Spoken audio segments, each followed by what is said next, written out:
सातारा येथे circuit house येथे जय होलार सामाजिक सेवाभावी संस्थेचे संस्थापक अध्यक्ष नंदकुमार नामदास, पत्रकार समाजसेवक संस्थापक सचिव चंद्रकांत नामदास यांच्या मार्गदर्शनाखाली स्थापन झालेल्या होलार सामाजिक सेवाभावी संस्थेअंतर्गत पश्चिम महाराष्ट्र अध्यक्ष गणेश आवटे, पश्चिम महाराष्ट्र कार्याध्यक्ष प्रशांत खांडेकर यांच्या नेतृत्वाखाली खेळीमेळीच्या वातावरणात बैठक संपन्न झाली।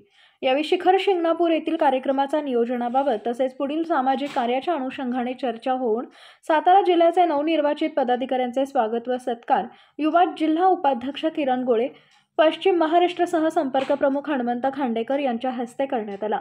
यावेळी संस्थेचे ओंकार गेजगे, नरेंद्र आवटे, पुणे जिल्हा युवा सचिव नवनाथ आवटे, पश्चिम महाराष्ट्र संपर्क प्रमुख अनिल आवटे, संस्थापक सहसचिव बाळासाहेब आवटे, संस्थापक युवा कार्याध्यक्ष सरपंच प्रतीक नामदास, संस्थापक संपर्क प्रमुख सचिन नामदास, संस्थापक कार्याध्यक्ष धर्मेंद्र नामदास, इंदापूरचे अध्यक्ष सुधाम जाधव व सोलापूर होलार समाज बांधव उपस्थित होते।